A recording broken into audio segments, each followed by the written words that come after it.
Olá, amigos!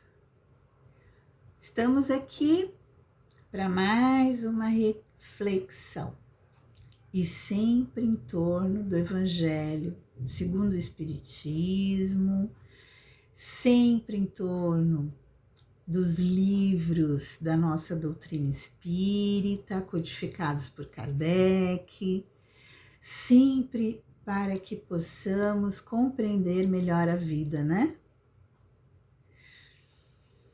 Gratidão, Senhor, por esta oportunidade de estarmos reunidos e de podermos refletir juntos sobre as lições misericordiosas do Teu Evangelho. Que assim seja. Graças a Deus, graças a Jesus.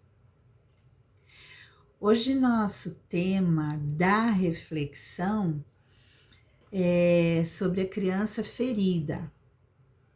E quando a gente fala sobre criança ferida, nós já lembramos das crianças que foram infelizes na infância, das tristezas do passado, né? Seja nosso, seja de alguém muito querido. Nós temos isso dentro de nós e isso nos faz associar, né? Com o passado, com dor, com tristeza. Nós estamos vivendo um grande processo de transformação espiritual, todos nós. E num momento onde o nosso planeta também está passando por uma transição como um todo. Então, é muito grande o que está acontecendo agora, né? E nós sabemos que somos seres espirituais eternamente interligados uns com os outros, através do amor divino que entrelaça os nossos destinos. Tudo tem um porquê, nada é por acaso, né? E muitas vezes, se sentirmos que a situação está difícil de viver no nosso mundo, nós podemos sempre começar a mudança bem pertinho de nós, porque nós começamos essa mudança, essa transformação no nosso coração, na nossa mente, né? E por quê? Porque as nossas atitudes, elas são tomadas, né, a partir do nosso mundo interior, daquilo que sentimos, vivemos, daquilo que agimos, né, de certa forma, de como recebemos aquilo que está acontecendo. Por isso que é tão importante nós reservarmos uns minutinhos do nosso dia para refletirmos, né? Para a gente dar um mergulho interior mesmo, né? Opa, o que está acontecendo? Por que eu estou me sentindo assim? Examinando como agimos e por que agimos dessa maneira ou daquela outra, né? E sendo assim, cuidar das nossas emoções, trabalhar, é a nossa reforma, né? Nossa reforma íntima. O que vai contribuir quando nós descobrimos, quando nós nos enxergamos, quando nós nos entendemos, né? Quando nós nos amamos. Porque nós precisamos nos amar. E, em primeiro lugar, nos vermos e ouvirmos, para que possamos ser melhores, né? A experiência de uma reencarnação é algo muito marcante na história de cada um de nós. Nós guardamos em nossas almas inúmeros registros, né, de tantas identidades que já habitamos durante a nossa viagem infinita. A cada passagem terrena, nós conseguimos dar mais um passo à frente em relação a alguns assuntos, né? Enquanto alguns outros assuntos ficam para uma próxima existência. Não há possibilidade de crescimento total, pleno, de uma vez só. Não vai ser numa única encarnação que nós vamos nos transformar totalmente, né? E nenhum de nós está aqui como anjo. Nós ainda não temos esse objetivo nesta vida agora. Talvez a nossa tarefa aqui seja de nos pôr a caminho do crescimento sem desistir. Porque isso já é muita coisa para as nossas almas, não é? Aceitar tudo aquilo que acontece sem desistir do crescimento, do progresso, da mudança necessária para alcançarmos a felicidade, né? Uma reencarnação, ela enriquece a alma. Então, por isso é um presente divino, né? Eu vou ler do livrinho Pensamento e Vida, psicografia do Chico, pelo Espírito Emmanuel. Eu vou ler o capítulo 4. Na verdade, eu vou ler aquilo que interessa muito para a gente comentar, tá bom? O capítulo 4 se chama Instrução. Já se disse que 2 asas conduzirão o espírito humano à presença de Deus. Uma chama-se amor, a outra, sabedoria.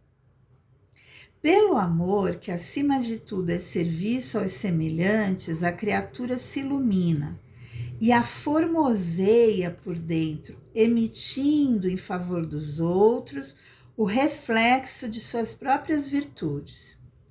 E pela sabedoria, que começa na aquisição do conhecimento, recolhe a influência dos vanguardeiros do progresso, que lhe comunicam os reflexos da própria grandeza, impelindo-o para o alto. Através do amor, valorizamo-nos para a vida. Através da sabedoria, somos pela vida valorizados. Daí o imperativo de marcharem juntas a inteligência e a bondade. Bondade que ignora é assim como o poço amigo em plena sombra. Há de sedentar o viajor sem ensinar-lhe o caminho. Inteligência que não ama pode ser comparada a valioso poste de aviso, que traça ao peregrino informes de rumo certo, deixando-o sucumbir ao tormento da sede. Todos temos necessidade de instrução e de amor. Estudar e servir são rotas inevitáveis na obra de elevação. Toda a cultura intelectual é formada em cadeia de gradativa expansão. Conhecer é patrocinar a libertação de nós mesmos, colocando-nos ao caminho de novos horizontes da vida. Foram alguns trechos dessa mensagem tão importante, né? Como o nosso grande Emmanuel, né, diz que 2 asas nos conduzirão à presença de Deus. Temos necessidade das duas, mas ainda temos dificuldade de fazê-las andarem juntas. Como podemos saber tanto efetivamente e nos sentir tão inseguros? Não é? Nós temos algumas virtudes consolidadas, nós temos, né? Mas ainda a grande circunferência do nosso ego. O que explica, por exemplo, o nosso comportamento autoritário, sabe? Prepotente, individualista, vaidoso, briguento, teimoso, né? Maledicente, ganancioso, ciumento. E quanto tudo isso nos faz sofrer. E aos que conosco convivem. Isso é tão antigo e tão secreto que nem percebemos mais, gente. A verdade é essa. Está tão dentro de nós, ficamos tão surdos a esses pedidos da nossa alma, porque o tempo da vida, né, ele solicita a nossa ação o tempo todo. E a gente muitas vezes vive naquela loucura que você não tem tempo. Você sempre diz, não tenho tempo para nada, meu dia, 24 horas é pouco. E a gente entra nesse movimento sem atender o nosso coração e a nossa mente, que precisam silenciar. Você precisa parar uns minutinhos. Seja quando acorda, seja na sua hora de almoço, seja antes de dormir, nós precisamos exercitar isso, que é silenciar a nossa mente, os nossos pensamentos e nos voltarmos para si. Assim como essa carência, né, que sentimos, que se manifesta dentro de nós, que se torna visível para os outros, sabe? Os outros enxergam. E nós ficamos numa imensa cegueira, porque a gente entra nesse ritmo automático, achando que estamos fazendo o nosso melhor e não estamos. Porque tudo aquilo que temos dentro de nós, que precisam ser trabalhados, né? Tudo aquilo que ainda tem que ser resolvido, muitas vezes a dor que abafamos, muitas vezes as nossas contrariedades que abafamos, nós esquecemos lá dentro e seguimos em frente. Isso está errado. Para você seguir em frente, você tem que compreender o que está acontecendo. Saber que muitas das dores que você passa é você que dá condições para que ela cresça, que ela floresça e que você sinta tanta dor, né? Nós temos 4 comportamentos, temos muito mais, né? Mas são os 4 comportamentos mais comuns dentro de nós e que normalmente são frequentes quando estamos carentes, né? O primeiro é aquela rebeldia constante, que quando a nossa alma se irrita com tudo o que acontece que nós não aceitamos, porque nós pensamos e sonhamos totalmente contrário.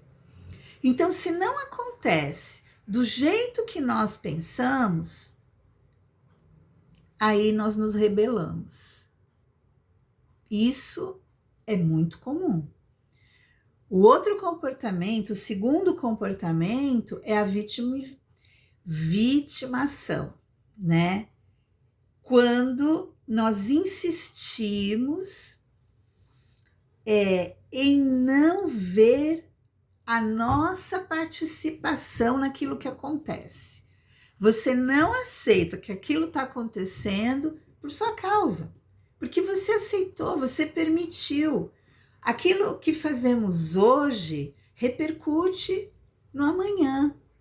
Então, por isso nós temos que fazer o hoje conscientes do que é melhor para o nosso futuro, que nós não temos como saber como será, isso não nos cabe saber, né? Deus sabe o que é melhor para nós, mas muitas coisas lá no futuro são consequências do nosso hoje ou do nosso passado.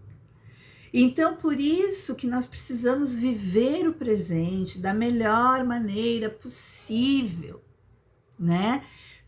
Plantando o nosso melhor, dando o nosso melhor, para que o nosso futuro seja tranquilo, amoroso, benevolente, que a gente tenha, conviva com as pessoas, aceitando elas como elas são, com a nossa indulgência coerente, né? Perdoando, sabe? Então, para que a gente consiga fazer isso, nós temos que serenar, nós temos que parar em algum momento, não é? E refletir. Principalmente quando nós vivemos no dia um momento muito tenso, um momento dolorido ou triste, nós temos que em algum momento parar e refletir no que eu fiz, o que eu errei, por que eu aceitei, né? Um outro comportamento que é muito comum para nós é a autossuficiência, porque você não quer depender de ninguém. Então, para não ter que depender de alguém e ficar devendo no futuro, ou um dia aquela pessoa jogar na minha cara e eu vou ficar frustrada, isso é uma banalidade, porque nós estamos neste mundo, nós convivemos na humanidade. Deus nos criou para que nós pudéssemos interagir, nos ajudar, colaborar uns com os outros, não é? Para que o progresso seja para todos. Mas muitos de nós têm essa autossuficiência que sabe fazer tudo sozinho, sem depender de ninguém, né? E que prefere assim para não ficar devendo nada a ninguém. Isso é um erro, porque nós precisamos ser um dos outros. No início eu falei da nossa interligação, né? E que é divino, vem de Deus. E é isso que ele espera de nós. Jesus, como governador da terra, ele pede isso a nós todos os dias, que a gente colabore com isso, né? Que nós, de uma vez por todas, entendamos que somos todos irmãos de um mesmo Pai, que nós precisamos nos unir no amor, na bondade, na caridade e progredir junto, né? E o quarto que a gente escolhe é a indiferença. Quando nós somos indiferentes a tudo aquilo que nós não gostamos. Então, para a gente não sofrer, a gente não participa. São soluções inteligentes que nos ajudaram a chegar até aqui, tá certo? Porque como nós temos a liberdade, o livre-arbítrio, né? Ganhamos e recebemos isso do nosso Pai, porque isso nos ajuda no progresso e Ele permite que a gente experimente, que a gente erre e aprenda com os erros, né? Isso nos ajudaram a sobreviver. Pode ser que sim, muita coisa é assim, nós sobrevivemos, né? Mas, porém, hoje nós precisamos compreender e fluir Nós precisamos ajudar a nossa vida a fluir, para que nós possamos ser felizes, porque essas reações que nós tivemos e achamos inteligentes, elas também provocaram reações nas outras pessoas. Então, é como se a criança de cá convidasse a criança do outro lado, né, a, a, a nos vermos em situações difíceis.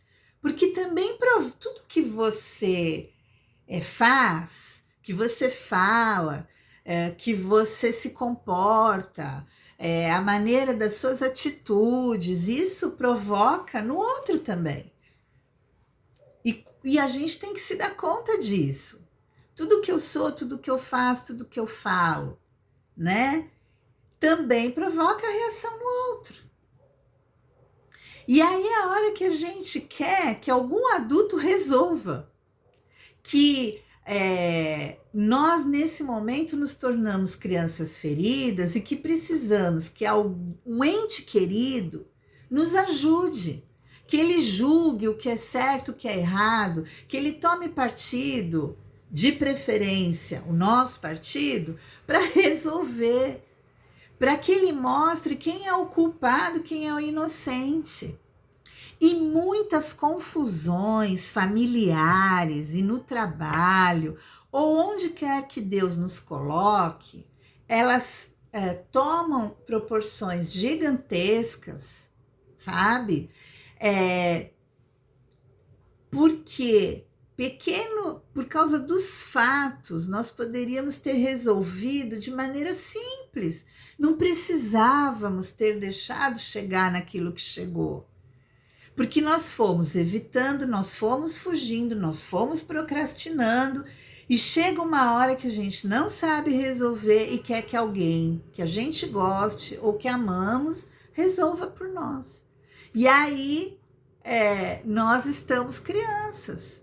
Nós estamos crianças. Nós estamos crianças quando resolvemos não ceder porque não queremos perder. Nesse momento, nós somos crianças. Nossa visão se restringe a agora, uma coisa pequena, a uma dimensão. E nós queremos soluções imediatas. Nesse momento, nos tornamos crianças. Nós estamos crianças quando a gente quer ser acolhido e nos sentimos rejeitados diante do comportamento, do movimento dos outros. E ficamos assustados com o tamanho dos problemas e dizemos que não vemos saída. Nesse momento, nós nos tornamos criança. Nós nos tornamos adultos quando nos posicionamos à altura do que já podemos ser. Então, por exemplo, nós somos adultos quando acolhemos, quando sabemos administrar, quando criamos estratégias e soluções, né? Quando nós relevamos o outro, sabe? Perdoamos o outro, nos perdoamos. Nós somos adultos. Quando a gente tem uma visão de alcance, compreendemos o que está acontecendo e lutamos para sair daquilo. Quando a gente reconhece o nosso verdadeiro tamanho, como somos pequenos, né? Nós somos pequenos e nós temos a humildade de nos acolhermos, de compreendermos que nós ainda precisamos do outro, de aprender, que eu tenho que respeitar também as ações do outro.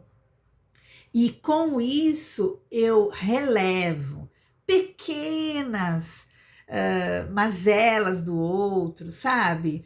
Quando nós relevamos coisas que nós já nos damos conta que são tão pequenos. Para que nós vamos nos envolver, sofrer, não é? Com aquilo que está acontecendo. Como não sabemos agir, nós fazemos cobranças veladas. E quando a gente faz essas cobranças veladas, nós nos tornamos tão exigentes com o amor dos outros que o amor do outro não nos alcança. Porque a nossa expectativa em relação ao outro, aos outros, é muito grande. Nós não podemos esperar a felicidade através dos outros.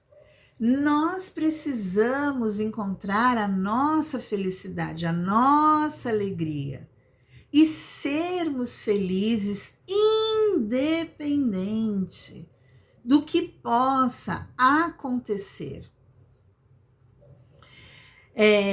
Quando a gente cria expectativas, cria sonhos, nós nos iludimos e nós sofremos. Então, para crescer, nós precisamos nos libertar de todas essas exigências. Senão, nós não conseguimos ser felizes como merecemos, como devemos, porque é isso que Deus espera dos seus filhos, né? O primeiro passo é estancar as exigências, né? Para com os outros e silenciar e refletir a mente, né? Para encerrarmos, eu vou ler uma mensagem do livro Caminho, Verdade e Vida, psicografia do Chico, pelo Espírito Emmanuel. Olha a importância do que estamos refletindo. Jesus e os amigos. Ninguém tem maior amor do que este, de dar a alguém a vida pelos seus amigos. João, capítulo 15, versículo 13. Na localização histórica do Cristo, impressiona-nos a reação de sua imensa afeição pela humanidade. Pelos homens fez tudo o que era possível em renúncia e dedicação. Entretanto, ao primeiro embate com as forças destruidoras, experimenta o Mestre o supremo abandono. Em vão, seus olhos procuram a multidão dos afeiçoados, beneficiados e seguidores. Os leprosos e cegos, curados por suas mãos, haviam desaparecido. Judas entregou-o com um beijo. Simão, que lhe gozara a convivência doméstica, negou-o 3 vezes. João e Tiago dormiram no horto. Os demais preferiram estacionar em acordos apressados com as acusações injustas. Mesmo depois da ressurreição, Tomé exigiu-lhe os sinais. Quando estiveres na porta estreita, dilatando as conquistas da vida eterna, irás também só. Não aguardes teus amigos, não te compreenderiam. No entanto, não deixes de amá-los. São como crianças, e toda criança teme e exige muito. O nosso benfeitor Emmanuel também, ele diz, né, que talvez nós nos sintamos sozinhos. Porém, nós podemos compreender, tal como Jesus, que nossos entes queridos ainda estejam crianças, nesse capítulo de suas vidas. E nós também, quem sabe agora, possamos recordar, possamos reconhecer quantas vezes fomos nós que estivemos criança e construir novas bases para uma vida plena. Quando a nossa criança for curada, o que exige de nós grande compromisso de amor, aí então nos sentiremos adultos, inteiros e livres. Maravilhoso essa reflexão, porque nós precisamos compreender a nossa pequenez. Nós somos crianças espirituais ainda e nós precisamos progredir, nos amar, nos cuidar, refletir, silenciar, não é? E sair desse modo que diariamente nos deixamos absorver. Nós precisamos refletir, nos fechar em nós mesmos diariamente, minutinhos, para que a gente siga adiante com o nosso progresso. Deus nosso Pai, que é todo poder e bondade, Jesus, nosso irmão, nosso mestre, nosso amigo querido, nosso modelo e guia. Gratidão por essas reflexões, por essas intuições tão importantes para a nossa vida, para que possamos abrir os nossos olhos, abrir as nossas mentes, nossos ouvidos para dentro de nós mesmos e podermos ouvir nosso coração e podermos refletir o quanto precisamos e podemos nos modificar, sempre dando mais um passo adiante, junto às tuas lições misericordiosas, Senhor. Que assim seja. Graças a Deus, graças a Jesus. Irmãos queridos, gratidão, gratidão por podermos estarmos nesse caminho, nessa estrada, juntos, colaborando uns com os outros, não é? E a cada dia progredindo. Até a próxima. Tudo de bom e que possamos de verdade silenciar